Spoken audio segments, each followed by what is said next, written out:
Olá, pessoal. A gente vai falar sobre o uso de aditivos, né, que foi um dos conteúdos da disciplina de conservação e armazenamento da matéria-prima dos produtos agroindustriais. Então, a professora postou lá no portal, né, sobre o aditivo, a definição de um aditivo, quais os aditivos mais utilizados, né, na industrialização de alimentos, ok?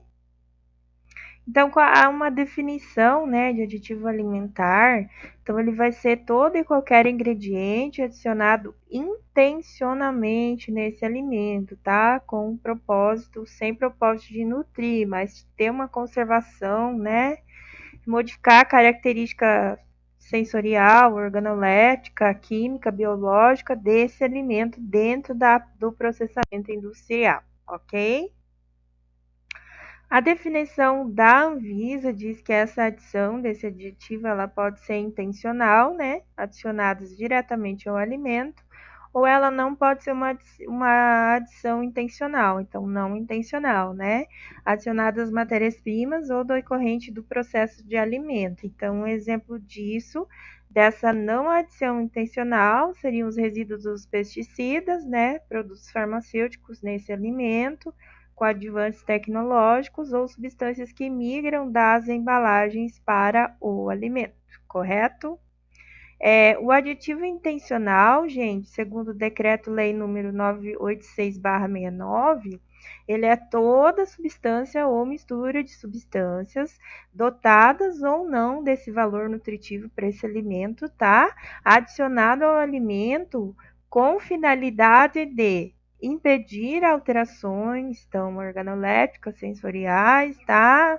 Dos constituintes nutricionais desse alimento, ou manter ou conferir ou até intensificar esse aroma, essa cor desse alimento, esse sabor, essa textura desse alimento, tá? Mais uma definição, né, de aditivo alimentar. Essa definição não inclui os contaminantes ou substâncias nutritivas, né, que sejam incorporados ao alimento para manter melhor as propriedades nutricionais. Então, aditivo alimentar é qualquer ingrediente adicionado intencionalmente a esse alimento, tá? Não vai ter o propósito de aumentar a sua nutrição, seus constituintes nutricionais. Ele então vai ter um objetivo de modificar essas características desse alimento, então sejam elas físicas, químicas, biológicas, tá? Sensorial durante o processamento, né? Armazenamento, fabricação, tratamento, embalagem, acondicionamento, transporte e manipulação desse alimento, correto? Quais são, então, os aditivos mais utilizados dentro da indústria? Então, são os acidulantes, os antioxidantes, os aromatizantes, os conservadores, tá? Os corantes, os edulcorantes, as gomas, os espessantes, os geleificantes, os estabilizantes e os emulsificantes, ok? Então, quanto aos acidulantes, né? Ele é chamado de gluconadelta-lactono, GDL, tá? Ele constitui também ácido acético, lático e cítrico, tá? Ele vai fazer o que? Ele tem a capacidade de conferir ou intensificar o gosto ácido nesse alimento, tá? Então, ele vai mascarar um pouco o doce, muito doce desse alimento, tá? A doçura do açúcar e vai conservar esse alimento. Ele pode ser utilizado também como regulador de acidez, tá? Os antioxidantes, então, eles são substâncias que vão retardar o aparecimento de alteração oxidativa, redução nesse alimento, tá? O potencial redox desse alimento. Eles são definidos como substâncias utilizadas para a preservação do alimento, opa, só um momento, retardando ou não deixando esse alimento ter aquela rancidez, tá? Esse processo de rancidez, ele ocorre quando eu tenho uma oxidorredução no alimento, tá? Os aromatizantes, eles são substâncias ou mistura de substâncias com propriedades odoríferas e sápidas. Então, eles podem intensificar o sabor desse alimento, o aroma, o cheiro desse alimento, tá? Eles podem ser aromatizantes naturais ou sintéticos, tá? Os conservadores, então, antigamente, muito antigamente, um dos principais conservadores que nós tínhamos na indústria era a utilização do sal, primeiramente, nos primórdios da humanidade, né? E depois o açúcar, tá, gente? E também a fumaça da madeira, a defumação. Então, eu conservava o alimento dessas formas. Hoje em dia, a gente pode estar utilizando também dióxido de enxofre, ácido benzoico, ácido sórbico, ácido propiônico, tá? Sais de sódio ou potássio, a família dos nitritos ou nitratos, tá? Eles são agentes conservadores, tá? Então ele tem uma ação antibactéria, tá? Inibindo o crescimento do micro-organismo, principalmente o Clostridium botulinum, tá? Que acontece nos produtos cárneos.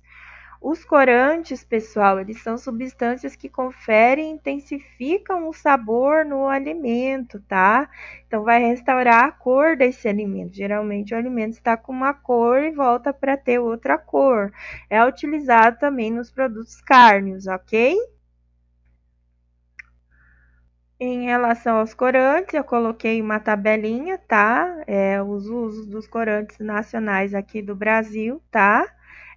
Os corantes sintéticos que podem ser utilizados, tá?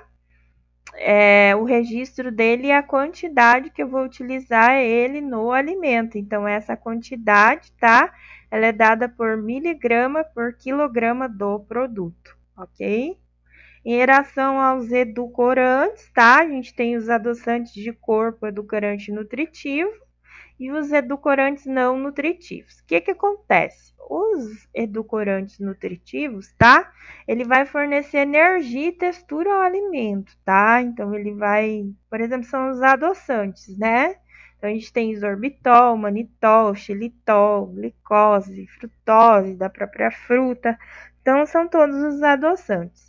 Os edulcorantes não nutritivos, por que a diferença, professora? Porque aqui eu tenho fornecimento de energia, por isso que ele está como nutritivo. Aqui eu não tenho fornecimento de energia, por isso ele está não nutritivo, ok? Então ele vai acentuar a doçura para o alimento, tá? Então sacarina, ciclamato, aspartame, então é o tipo de adoçante não nutritivo, tá? As gomas, né, que são polissacarídeos de alto peso molecular utilizado, né, devido ao que? A afinidade com a água, né, então vai ter um papel importante dentro do alimento, tá? Então lembre que a professora falou na outra aula sobre o agar-agar, então a gente utiliza esse agar-agar também dentro da industrialização do alimento, e esse agar-agar é utilizado como meio de cultura também para crescimento de micro-organismos, ok? Os espessantes, tá, pessoal? Que são substâncias que aumentam a viscosidade das soluções, tá? Emulsões e suspensão desse alimento.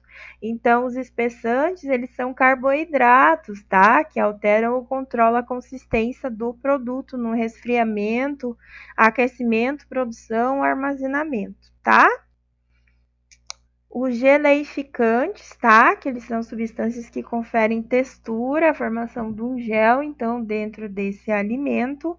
A caragina, ela é muito utilizada, tá? Ela vem da alga marinha, ela que vai fazer esse aspecto de gel dentro do alimento, tá?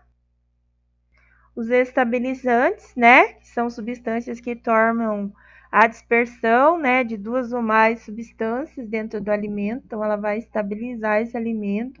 Um dos muitos utilizados é a pectina, tá? São carboidratos grandes, a pectina é um carboidrato, tá?